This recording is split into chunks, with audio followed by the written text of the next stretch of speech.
Hello friends, welcome to my YouTube channel English with Bhavani. Today we will talk about invitation writing under creative writing skill. And I am quite sure that after this presentation you will be able to grab 5 out of 5 marks in your coming board examination.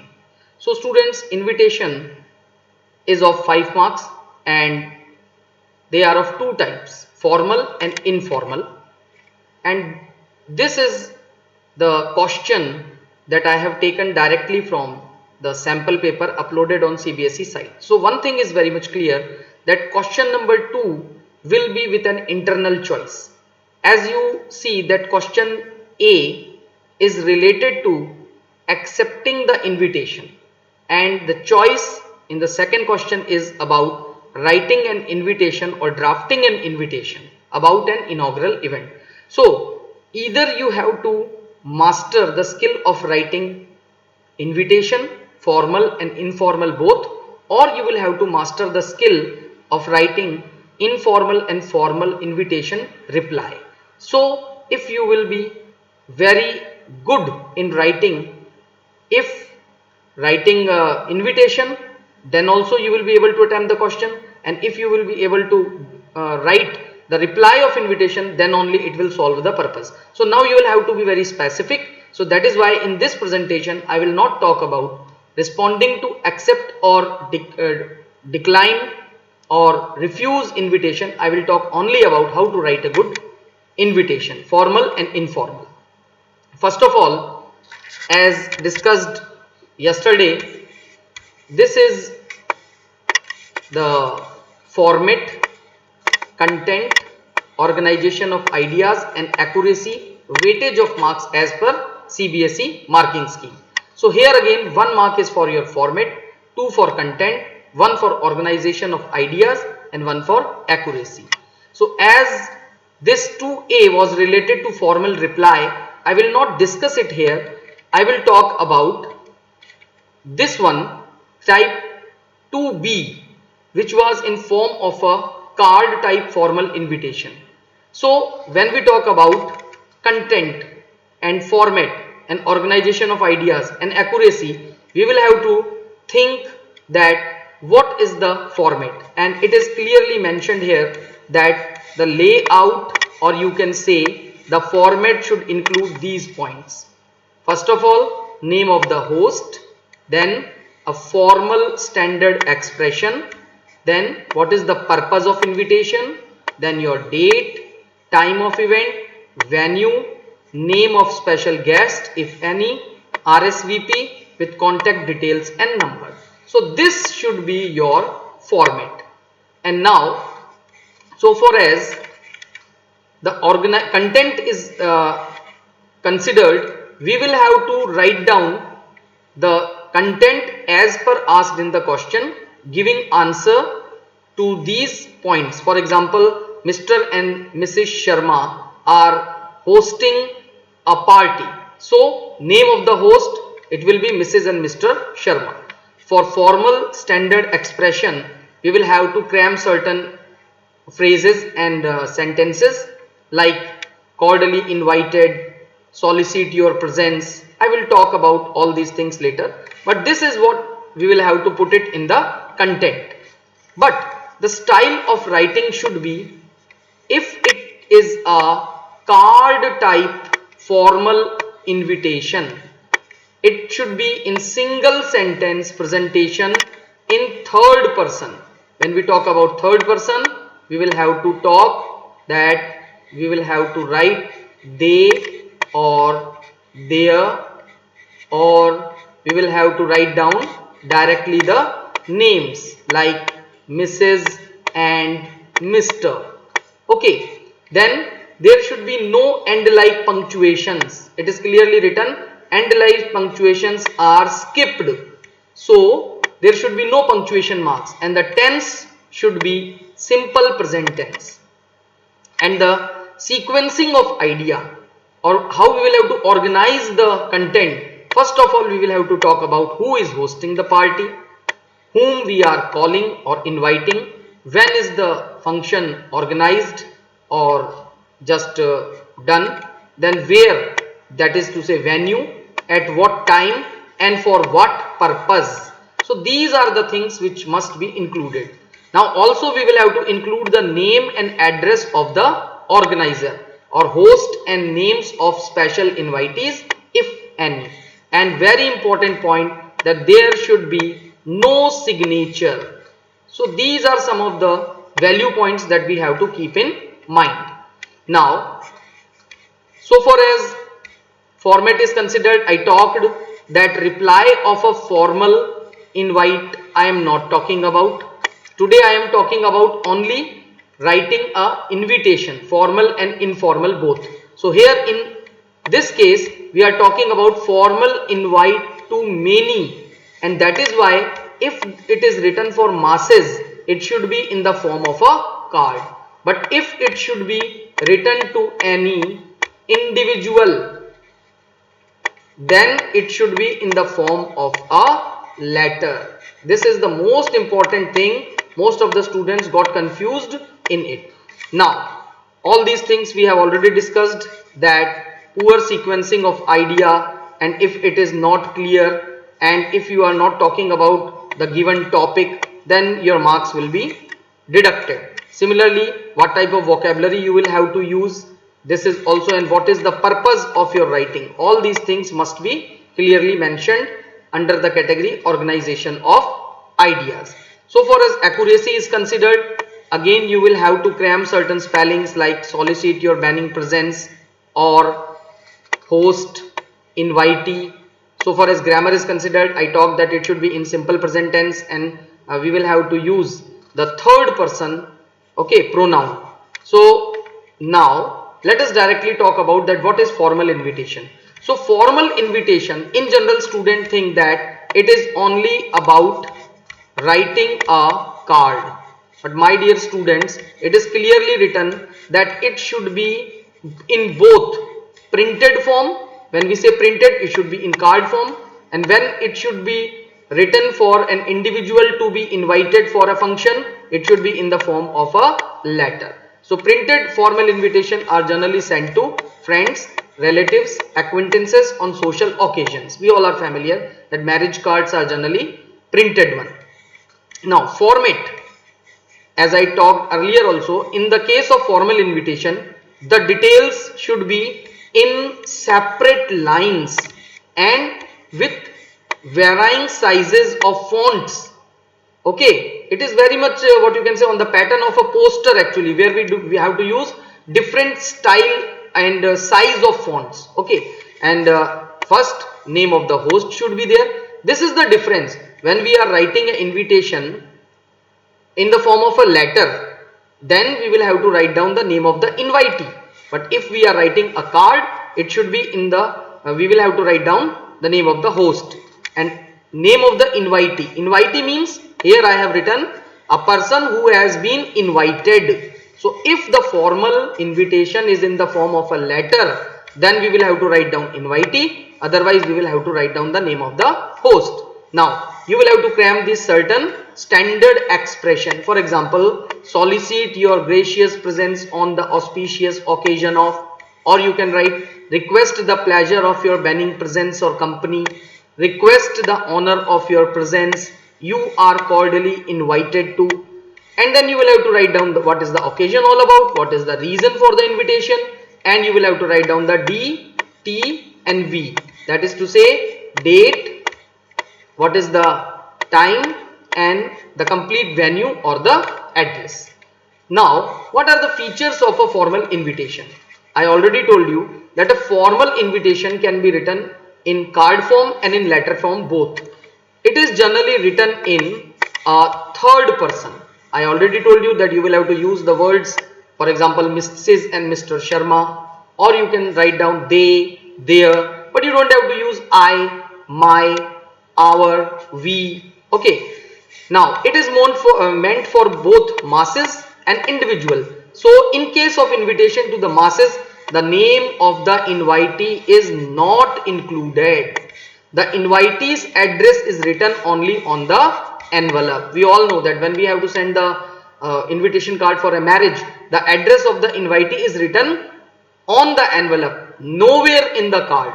But if we are inviting somebody or an individual, then the name of the invitee is included. The invitation is written on run-on lines in formal letter format, where the sentences are not broken into words and phrases. So it means that if we are writing a card, the sentences should be broken into phrases, and if it is written in the form of a letter, then the sentences should not be broken.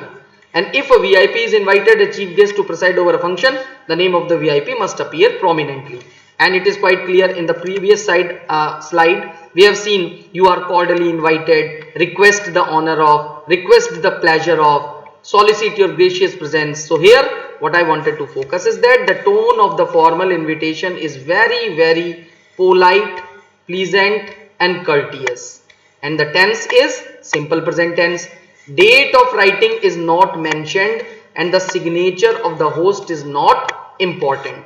Then we will have to write down the abbreviation RSVP, and below that you will have to write down the name and address and telephone number of the host, and the word limit is 50 words. Now this is the standard format. Okay, so we can say that this is the first line you will have to write, name of the host. Then this is the second one, standard expression. Then what is the purpose, name of the honoree, day, date, time of the event, name of place, location and complete address, RSVP, your contact number and address. So this is the general format. Now let us find out the information from the question and put the information in the correct steps or correct order, correct sequence. You just see Mrs. and Mr. Sujoy Das. So they are the host. So we have written here very first line that they are the host. Okay. Now this is what we call the standard expression. Okay.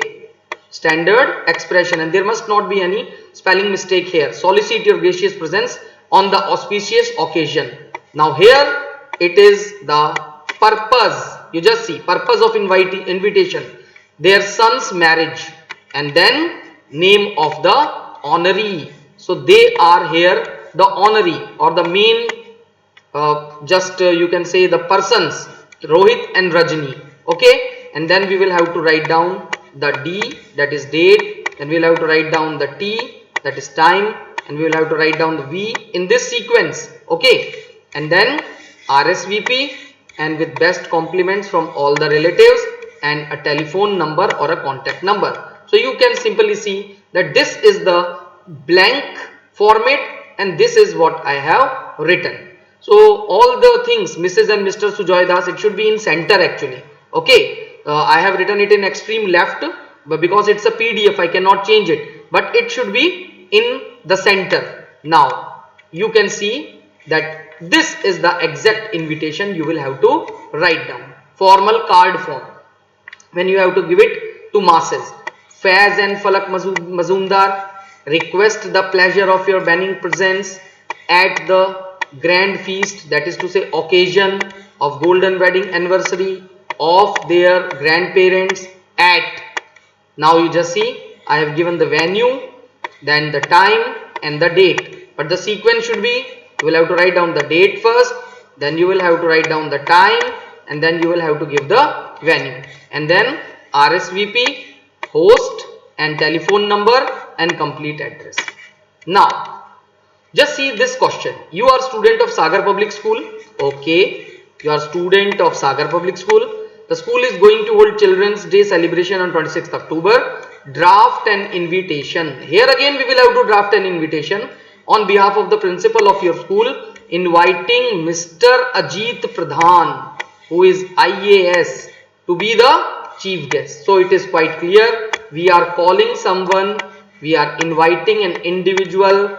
So this invitation is also formal, but it is written in the letter format. It should not be in the form of a card. Now here you just see how we will have to write down exactly. This is the sender's address as in the official letter. This is invitee's address. as Mr. Ajit Pradhan is IAS, so here we have used the designation, the Deputy Commissioner CBSE Regional Delhi region. Otherwise, we can write down the name also here. Now, exactly invitee, he is invitee whom we are inviting. Okay, here host's address is just on top. Now this is your subject, that we are inviting you for Children's Day celebration. Then there is no mentioning of dear sir or madam, only sir and madam, because it is a formal invitation. Now you just see the language here is your first person. Is it clear? You can see here, you just see here first person. So this is what is the difference between formal invitation in form of a letter, and here you can find out it is in form of second person. Okay, so the language is in first person and second person, whereas in card it is in third person. We are pleased to inform you that our school is celebrating Children's Day on 20th October at 10 AM in the academic hall. Again, you will have to write down the information, but not in phrases and broken sentences, and not without punctuation. You see here comma is used, full stop is used, but the details are exactly the same, because here is the date, here is the time, and here is the venue or the place. We shall consider it a great honor and a favor. Language should be very polite. If you could grace the occasion as the chief guest. And this is the closing line. Your confirmation is essential. Your kindly confirm your availability by 15th. That is to say, because the celebration is on 20th of October. And then exactly like letter, you will have to write down yours faithfully. No apostrophe s mark. Rohit Mehra, head boy. Because in the question it is written, you have to write down the invitation, draft the invitation on behalf of principal. So again, let us recapitulate. That was first example I have given you. Now let us find out that what is the pattern for informal invitation. So two things we have already covered. We have covered the formal invitation in form of a card, and formal invitation in form of a letter when written to individual. Now we are talking about informal invitations. So they are just like personal letters. Such letters are written to friends, relatives, and the one with whom we have very intimate relationship. Now what are the features? I told you it is written in first person and second person, as against the formal one where we have to write it in third person. It follows the pattern of personal letter. It is written to relatives, and especially on the occasions like birthday, wedding anniversary, or a personal party. It has a salutation like dear. So you can simply see here that was a formal letter. Now I will talk about the informal invitation in form of a letter. Here you will have to write down dear and a complimentary closing like yours sincerely or lovingly. The sender's address appears on the left hand side. Tone again is informal, friendly, and quite relaxed. Here you don't have to be very formal, because you are sharing your personal feelings and emotions. Various tenses are used to suit the sense of the invitation. So you don't have to stick to simple present tense. You can write down in future also, in past also, as the need of the situation. The host address is given in the usual place, and you will not have to exceed the word limit of 50. Now this is the exact example. You see here that this is the address of house 6/4 Link Road, New Bhopal, 26th August. And you just see there is no subject. Okay, because it is informal invitation, and here there are no two addresses. So you just see address is only of the sender and not of the invitee. Now you just see we have used the word dear, and the language is very, you can say formal, informal. Okay, very relaxed. Do join me for an evening bash at my residence. That is to say, venue Bhopal on. Here you are writing the time and date. This is to celebrate. You just see simple present. My success in IIT. That is to say, you are giving the purpose. You will meet. You just see possibility with future expression. A lot of our friends also, and simply closing. Looking forward to see you in the evening. Thank you. This was my presentation.